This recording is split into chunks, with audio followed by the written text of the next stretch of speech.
ஹெல்த்தியான ராகி இனிப்பு கொழுக்கட்டை வர விநாயகர் சதுர்த்திக்கு செஞ்சிடலாமாங்க. அதுக்கு ஒரு பேனில் ஒரு கப் அளவுக்கு நாட்டு சர்க்கரை இல்லை வெல்லம் கூட எடுத்துக்கலாம். கொஞ்சமாக தண்ணி ஊற்றி இதை வந்து அடுப்பில் வச்சு கரைச்சிக்கலாங்க. பாகுபதம்லாம் இல்லை, ஜஸ்ட் கரைச்சி வச்சா மட்டும் போதும். இப்போ ஒரு பேனில் ஒரு கப் அளவுக்கு ராகி மாவு போட்டு நல்லா வறுத்துக்கலாங்க. ராகி கொழுக்கட்டை நிறைய பேர் சொல்லுவாங்க கெட்டி ஆயிரும்னு.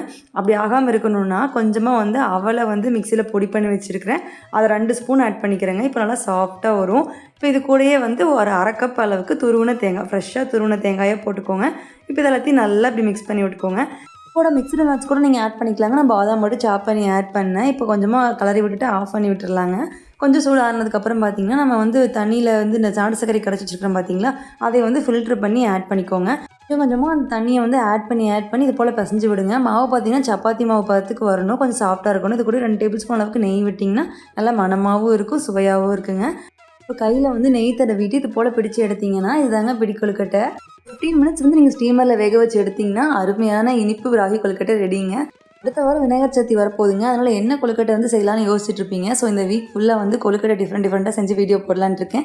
தொடர்ந்து நம்ம சேனலில் பாருங்கள். இப்போ வந்து 15 நிமிஷம் வந்து வேக வச்சு எடுத்ததுக்கப்புறம் சூப்பராக கொழுக்கட்டை வந்து ரெடி ஆயிடுச்சுங்க. அவ்வளோ சாஃப்ட்டாக இருந்தது.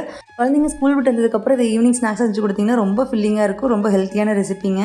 இன்னும் கரெக்டாக ராகி கொழுக்கட்டை செஞ்சு முடிச்சேங்க. வெளியே பார்த்தா நல்லா தூறல் மழையாக இருந்தது. சரி லைட்டாக சூடாக இருக்குது, இது வெளியே உட்காந்து சாப்பிட்லான்னு சொல்லிட்டு மழையை ரசிச்சுக்கிட்டே சாப்பிட்டோம். என்னோட குட்டி பாப்பாவுக்கு இது ரொம்பவே ஃபேவரட் ஆயிடுச்சுங்க. வீடியோ பிடிச்சிருந்தா லைக் பண்ணுங்கள், நம்ம சேனல் மறக்காமல் சப்ஸ்கிரைப் பண்ணுங்கள். பாய்.